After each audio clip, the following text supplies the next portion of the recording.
Welcome to the Video Creators Podcast. We help YouTube creators grow their audience and business with next-level tactics and strategies. Want to accelerate your channel's momentum, be more profitable, and change the lives of more people than ever before? You're in the right place. The Video Creators team has over a decade of experience providing YouTube strategy for brands like Disney, Warner Brothers, HBO, and even YouTube themselves. So far, our team is responsible for helping clients generate over 17 billion views on YouTube. And now, to help you, here's Tim, Lennon and D'Laina.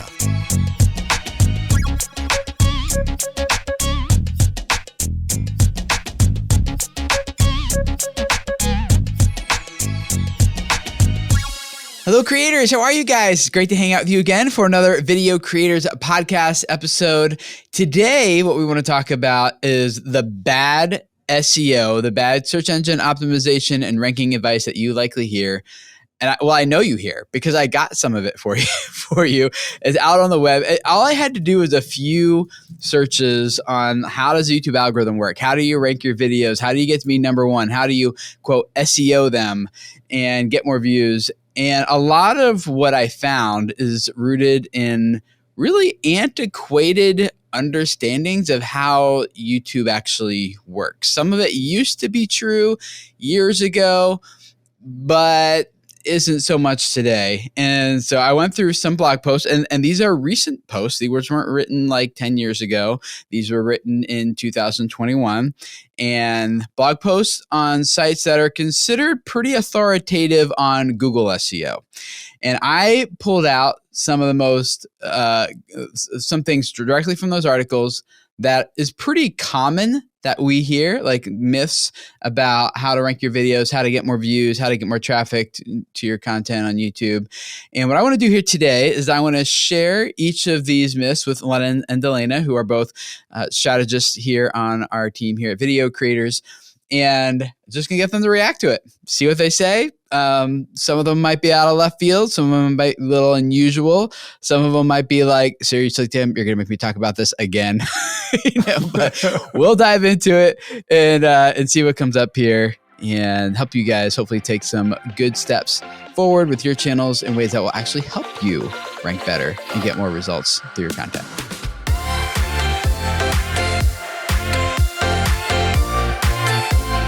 Before we dive in, first want to catch up with Lennon and D'Laina. Lennon, D'Laina, how are you guys been lately? Good. Just, I don't know. It's been a while since not since we've chatted, but since we've chatted here on the podcast, and things have been good. Yesterday. Yeah, I know. I mean, we speak fairly often. So, but most of the time I'm unconscious. I don't really know what we're speaking about. I just kind of black out, and then it makes the podcast more doing interesting. That thing again.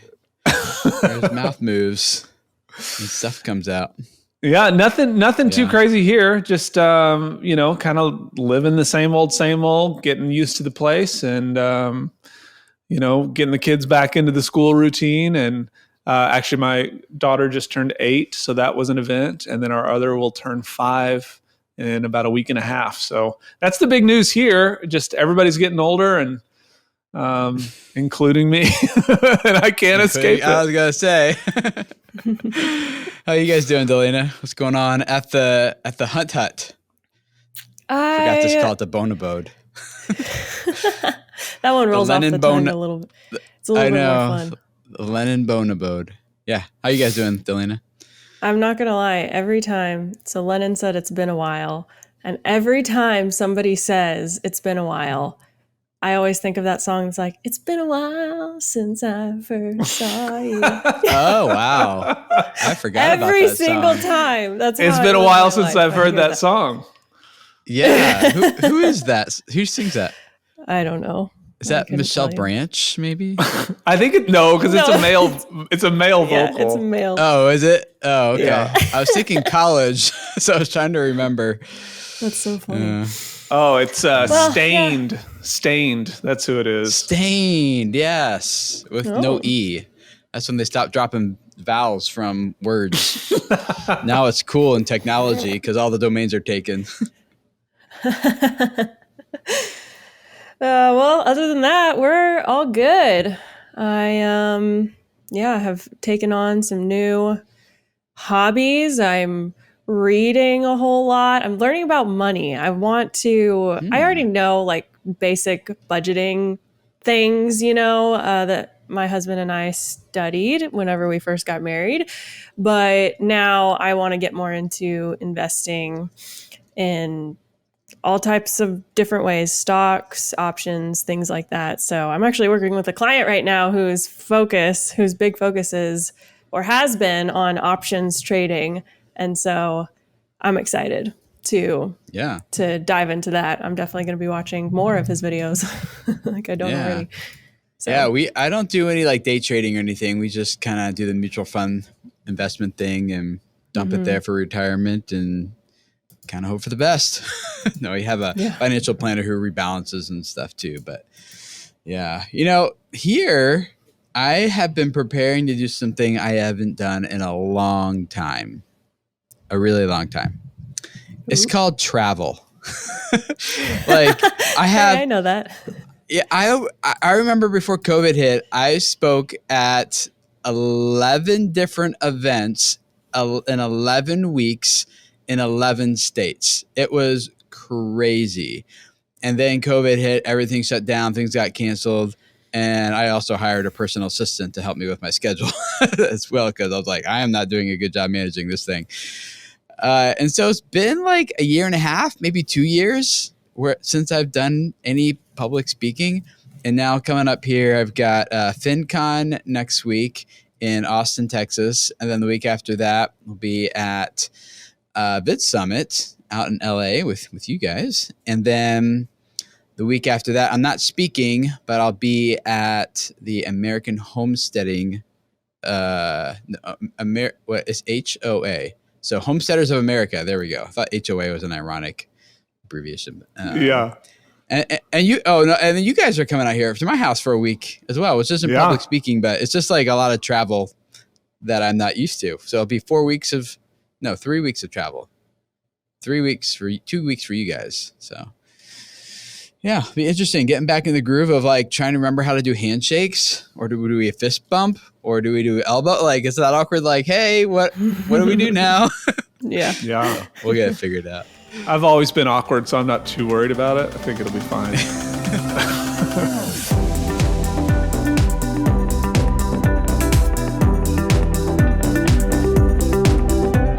Lennon and D'Laina, I'm excited to hear your reaction to these common myths about ranking, advice, and growing on YouTube. I want to say for the listeners and just for our own benefit up front, so the pressure's off, that we could turn any single one of these things into full-blown episodes, and we're going to try our best to avoid that. Okay. We're gonna try to make this more of like a quick lightning round with some quick ideas to maybe help the principles be helpful for the listeners. But for any of you who are listening here, this is not like we're just gonna kind of rapid fire go through these and not necessarily get into the weeds of all of these, because that could take a really long time. So I'll just throw them out there, and then whoever wants to jump on it first can go. All right. I'm excited. I haven't read any of your notes. I haven't either. So just like we're just giving gut instincts or gut thoughts, I guess. Is that the deal? Gut instincts, thoughts without the guts. Just off the gut, react however you want. Just go for it. Number one, these are actual quotes that I've taken from blog posts. Okay. Keyword research is important because the algorithm looks at your metadata to decide what your video is about. True or false? Go for it. No, it's really old information. Yeah, it's not how YouTube works anymore. In 2021. Yeah. Well, and so how does it work? Well, literally, YouTube says it. Yeah. Whenever you look at it, YouTube tells you that it's not true. Like when you're putting your metadata into your video content, it literally says this plays very little part in your video getting discovered, except for, and I'm paraphrasing here, like spelling errors and things like that. Yeah. Yeah, you're talking about the tags. Yeah. So should they ignore keywords? I think that you should use keywords in the sense, not I think, I know. I've gone through this a lot. I think that you should use keywords in the sense of using language that your audience, that would resonate and connect with your audience. So use the words that would get somebody to click on your video, that make sense to get somebody to click on your video, but trigger words and things for your target audience. But in terms of just trying to stuff as many keywords into the title or the tags or anything in between, you are not going to see any results from that. Yeah. Unless so those how does it keywords, unless you weren't using language before that was good for your target audience, that would attract your target audience. And then you started using keywords, and those keywords were attractive to your target audience and it made them click, then it might help you in that regard, but it's not going to help you rank in the algorithm just because there's more keywords in it. It's telling YouTube what you're about, because that's not how it works. Yeah. Well, how does it work though? Like if YouTube's not using the keywords and the metadata to know what the video is about, how do they figure it out? There's a magic AI. troll. There's a magic troll that lives inside, and he actually controls everything. No, there's literally Decides what the content is about. And you have to answer his riddle to pass. That's right. Go over the bridge. That's what you actually have to be putting in your tags, is the answer to the riddle. Thanks, Dora the Explorer, for teaching me something. AI, as D'Laina said, and they are looking at everything. They're actually walking frame by frame through your video to see what is in there. They're making judgment calls on, the imagery that they see to say, like, this is what's in this video, so this is likely what this is about. This is likely who is in it. This is likely their name. And then, of course, as you know, it is subtitling everything as it goes through. So it's taking all that information and it's combining all those things to get a pretty stinking accurate read of what's happening there, and then serving it based on all of that information, which is way more reliable and valuable than your keywords, which could be fabricated or used to game the system in some way. Yeah, if you guys want to see how this works for yourself, I just did it right now. cloud.google.com/vision. This is kind of a glimpse into the technology that YouTube uses to give you a visual of what Lennon's talking about. If you scroll like halfway down the page, there's a little widget. You can upload an image, a JPEG, a PNG, whatever. So I have this meme. I just picked the first one on the top of my downloads folder. It's a meme of Forrest. Actually, I don't know if it's Forrest Gump. It's not Forrest Gump. Some movie with Tom Hanks. And I just uploaded it, and immediately the first thing it says is it geolocates where that clip is due to the mountains in the background. So it's showing me exactly on Google Maps where this shot was taken. I wish you guys could see my screen. So it's showing me, here's the landmark on Google Maps. Here's the exact location of where this shot was taken. I didn't give them any information. They scanned the image and figured that out for themselves. So I feel like we're already camping out on this too long. But the point is, YouTube does not need our metadata. They will look at it frame by frame. They will figure out what they might even know what brand glasses you're wearing, and the brand of the jacket that you're wearing, and who's speaking and who's saying what at what times. It's crazy. Cool. All right, number 2. We have a couple on keywords and then get some other stuff here. Number 2, you need to use the keyword of your video in the file name, in the video title, in the description, and in the script for captions. Yeah, it's false. I mean, I feel like it's kind of leaning into the same thing we were just talking about, and maybe at one point there was a time when this might have mattered to Google itself in the way that, it surfaced something on Google. But for most of us, we're not looking to get that to, like, Google search to be our main traffic source. We're trying to get YouTube to be our traffic source. And so, these are just kind of dated information in that regard. Yeah. The ironic part for me is the blog post that was from specifically said that you don't need to use keywords in your tags anymore because YouTube only uses that for misspellings. And I was like, how'd you get that part right? The rest of this, it's kind of a swing and a miss. But all right, number 3. If you use the same keywords that other popular videos are using, you can rank next to them. Is that how it works? No. So if I just use PewDiePie a whole bunch in my content, I won't show up next to PewDiePie? Is that what you're saying? That's exactly what I'm saying. Has it worked? Because we've been trying it on the back end of your channel. I haven't seen it. I mean, I've been using Do Perfect instead and still getting nothing. No, that won't do anything. I've seen that. Yeah, a lot of creators try that and it does nothing. Just because a creator's name is in the tags or title or whatever does not mean that the viewers who watch that channel are also interested in the content that you're creating. So that's where I would take that energy and put it into creating better titles and thumbnails instead, because that's what's going to get a viewer to care about clicking on your content or not. And the best way to target a creator that you're trying to target their specific audience is to make topics that either go off of a video, like would make sense for them to watch this video after they watch this super, super specific video from this creator. Like maybe the creator answered one question and then the next natural question after that question is answered, you make a video on that. That's a great way to target their audience. And then the best way is also just to create videos that their audience would be interested in, topics that their audience is watching for. So, yeah, YouTube doesn't position videos together because they're using the same keywords. They position videos together because it's a video that the viewer would be interested in.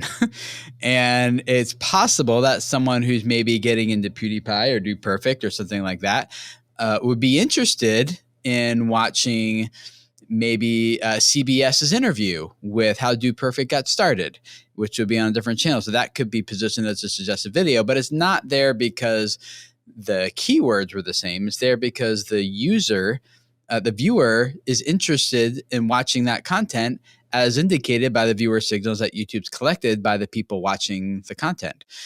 And so it can look like it's the keyword matching, but it's the viewer behavior is what's driving it, because there's plenty of videos that have Do Perfect in it that are not ranking next to Do Perfect, right? So they are. Now you could use it to your advantage if you create like every blooper in Do Perfect's videos. And if it creates more curiosity with Do Perfect's audience, then that could position next to it. But again, it's because of the viewer signals and the behavior, not because of the keywords. The YouTube search and discovery systems follows the viewers and reacts to content based on how the viewers react to content, not based on the keywords and the titles and the metadata, and certainly not the video file name. YouTube themselves have said that's not a thing years ago. So, all right, the next ones here move away from keyword stuff and move into some other things. Number 4, make sure you enable ads on your videos, because YouTube favors videos that they can monetize over videos that aren't monetized. Go. We're into the conspiracy weeds here, right? All I can say to this is that I understand this argument, right? Is that I can understand why people might think this, because YouTube is trying to make money or whatever. But we've got the good fortune of seeing so many different channels and hearing so many different creator stories that say, I refused to turn on my ads until I got to a certain level because I didn't want to give the viewers a bad experience.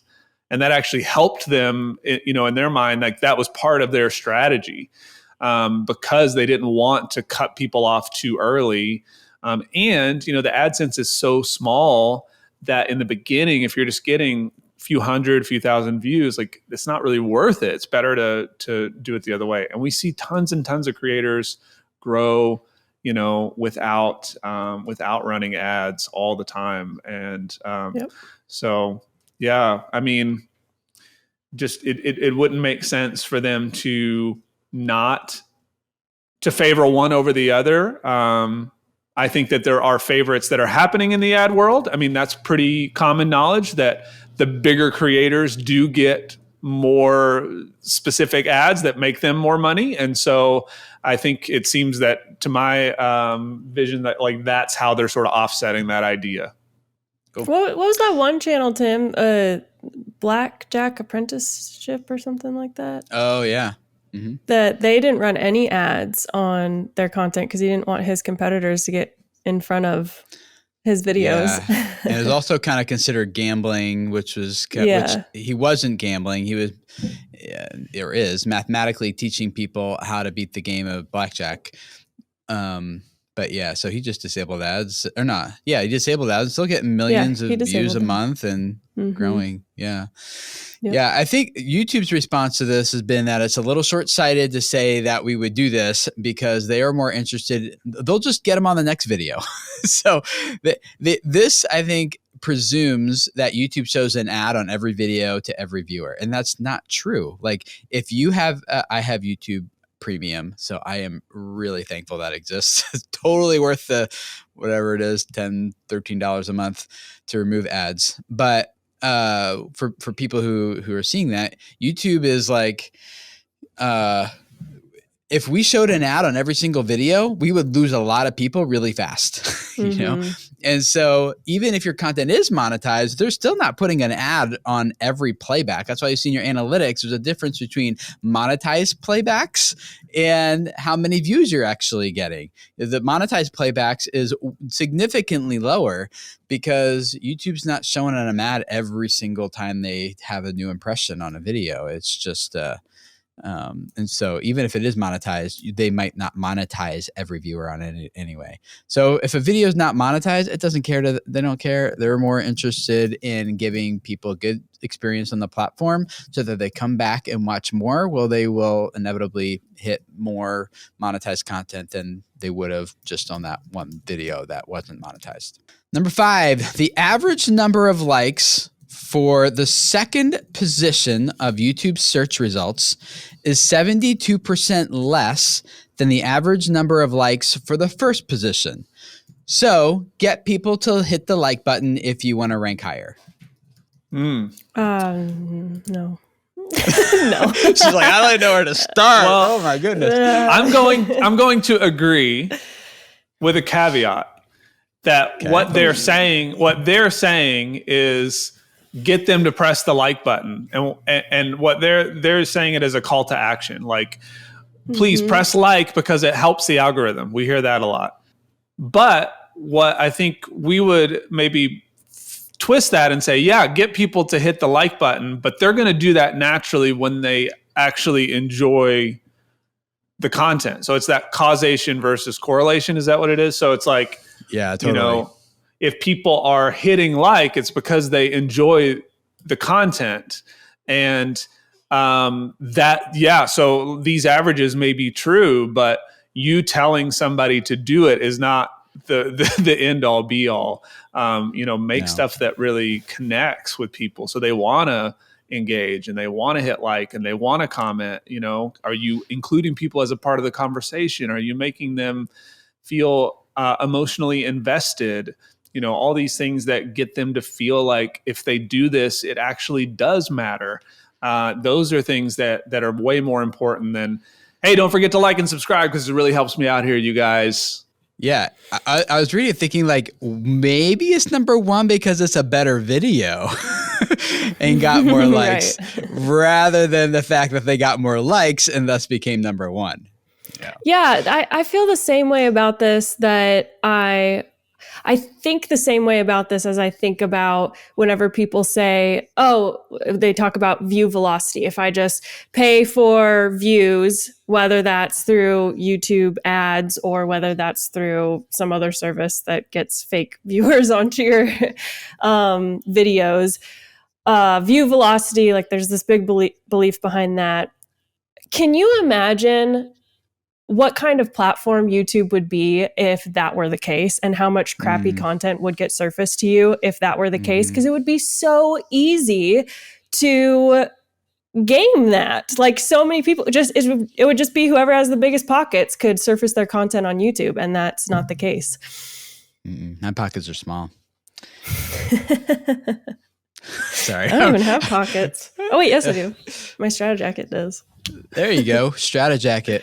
Nice. Number 6, 45% of videos on the first page of search results have a duration of 3 to 5 minutes. So keep your videos that length if you want to be more likely to rank in the first page of search results on YouTube. I can see the wheels spinning. I've seen a lot of videos that trend number 1 on YouTube, that YouTube trending, that are way longer than that. In terms of search results, I've also seen way more 10-minute, 15-minute videos than I've seen 3 to 5 minute videos that rank number 1. So I don't think it has anything to do with how long your video is. It more so has to do with how much people actually care about the video and how much of that video they watch. So basically it comes down to, are you making a video that's valuable to them? And so they're watching the whole thing? Because that will give more positive signs to YouTube than just making a shorter video. I think, I feel like the gears are turning because there's like all these different angles of this question. Yeah. Mm-hmm. You know, because the other side of it, or were you about to say something, Lennon? No, I just totally agree. There's just like so many ways you could spin this. I just did a search on how to make a turkey. First one's 12 minutes and 40 seconds. Second one's 10 minutes. Third one's 5 minutes. Fourth one is 18 minutes. How to make a turkey? Yeah, 18 minutes. You're going to make a turkey. All right. Build a turkey. I'm just saying. Cook a turkey? Hey, I said how to make a turkey. That's okay. Tim, I'm glad you're going to be a great dad someday. I'm glad YouTube search intent is a thing. Hey, I never said and a female turkey. Listen, I said it in our meeting yesterday that English is my second language and I only know one language. So I do feel like the other angle of this is that you should, if you can only hold somebody's attention for 3 to 5 minutes in your video, no matter how long it is, then maybe your video should be 3 to 5 minutes long. And I think that's more of kind of what they're probably seeing in those analytics, is that average view duration of being 3 to 5 minutes. Cool. If we can compact all of that into 3 to 5 minutes, because that's how long viewers want to watch that type of content, then that's probably what we should consider. So I feel like this kind of teeters into a gray area. We're like, okay, could be onto something, but not really.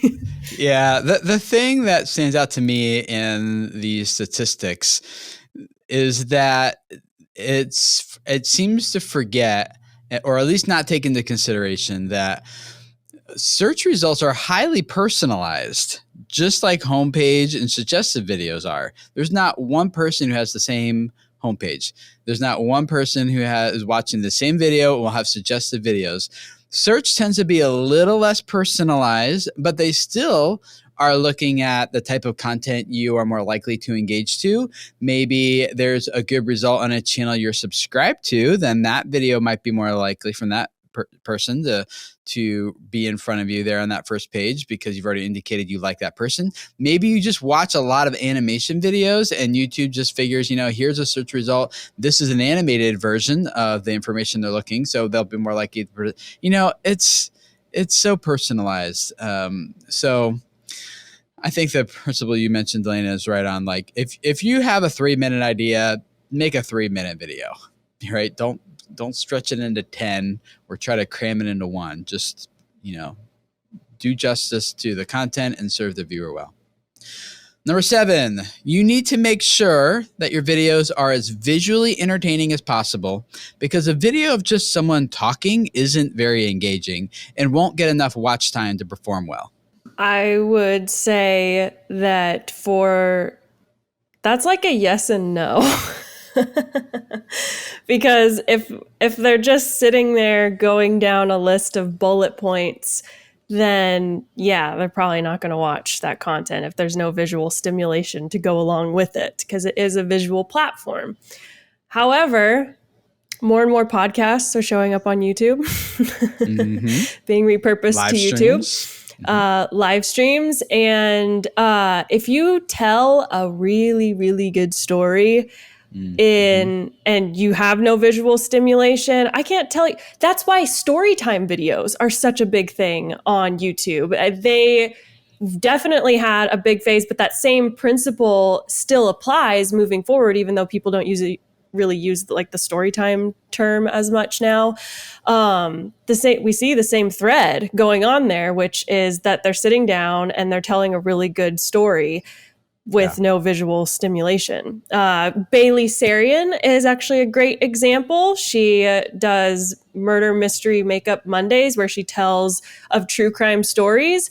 No B-roll or anything like that. Sometimes she shows an image of like the people in the story, but that's about it. Other than that, it's just her sitting there talking and doing her makeup. That's it. While she's telling the story. Not very visually stimulating at all. There's a creator, I think his channel's inactive now, but Olin Rogers, just sit on the edge of his bed and tell stories, that's it. Remember Cedric, a former client of ours? He would have a crew follow him outside, and he would make these high production value videos, and his channel was just kind of stuck. So we started working with him, and was it you, D'Laina, or someone? I forget, but it was me. Worked with him. But he's like, you're telling me that I should just tell good stories and not focus on fancy editing. And so I remember he took that advice, and he wanted to he wasn't trying to be antagonistic. He just kind of wanted to see if it worked. So his next video was just 18 minutes, no cuts, him just sitting, telling 3 stories back to back.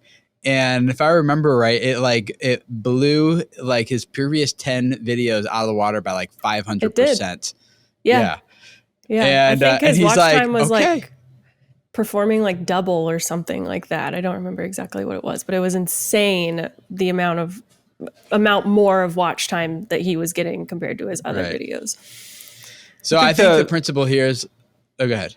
We were probably going to say the same thing, is these are all skill sets, right? That I think you're having to learn, whether it's, am I doing good videography or am I being a great storyteller? And I think that they can go totally hand in hand, or, if you don't have things to lean up against like videography or good imagery, then then you need to be a good storyteller. And that's a simple idea that's hard to execute. And so, depending on where you're at, don't beat yourself up on over that, but know that that's a skill that is more and more needed. We completely believe on the platform, and it's going to be a skill set that is probably going to serve you better than being a great editor in the long term. So that's my thought. I believe that story trumps production value. I think if you do both of them well, you're getting Mr. Beast, type of realm. It's great. But we've seen plenty of examples of people who just have lots of fancy editing. I have a video on my channel that was edited by the same guy who edits American Ninja Warrior. And it looks like a Netflix quality show. He did a great job with it. I did a poor job with the story. And so the video still isn't really performing that well because of that. All right, number 8, here we go. There's a clear correlation between top performing videos and how many comments they get. The more comments you get, the better your video will perform. So make sure you get viewers to comment. Kind of like the same principle as the question, which is hey, the top videos have lots of comments. So you need comments. Is that what's going on? Wrong. Buzzer. I always like when somebody leads with clear. Anytime it's there's a clear correlation. I'm like, let's be careful. What are we getting into here? That's unfortunate, because I say that with my clients all the time. I'll be like looking at their analytics and I'll be like, look, there's a clear correlation between these types of videos that you do, these types of videos, these types of thumbnails that you do, these types of thumbnails. So yeah, but I hope I'm not making them skeptical. There's just data, like with data points, if you have data points, that's one thing versus just like, here's one thing. And you're right, Tim. This just kind of, I don't know that it's even worth like beating into this too deep because it's just kind of the same thing as the other. The likes. Yeah. Correlation versus causation is the issue here that you mentioned, Lennon. So, and again, what type of platform would it be if that were the case? Like how much content that people would not like? It would not be a very enjoyable platform. We've worked with creators who are targeting 50-plus-year-old. I got someone in my Video Labs class right now. They're targeting 50, 60-plus, I think, year-old people. And if they had to depend on those people commenting, I mean, they would be struggling. But look, we think of like Shelly, who would work with Video Labs a few years ago. Was it 50 Fabs or Fab 50s, Fabulous 50s, something like that? Yeah, Fabulous 50s.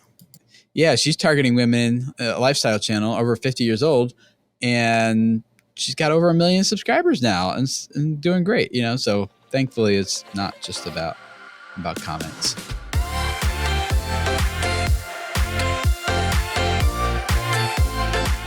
Every episode, we want to leave you with a quick power tip, something practical that you can use in your channel right now. And today, let you know that there are now stories metrics in your YouTube analytics. You can now see story views, comments added, likes, and subscribers right there on the overview page of your YouTube. I don't know what a page is. The overview tab of your YouTube analytics. And it's story. We've been talking about shorts here a lot. We've been talking about people talk about live streaming recently. We should probably do that again. But stories is still like one of those underutilized ways you can stay in front of your audience without having to produce a huge video and edit it and upload it. Do it straight from your phone. And YouTube's investing more and more into that. And now we're starting to see some analytics and data around that content, which is great. So just go to Overview tab in YouTube Analytics and you'll see it right there in front of you. Thank you guys for hanging out with us. It's been great. We will see you guys again next week for another Video Creators Podcast episode. See you guys then.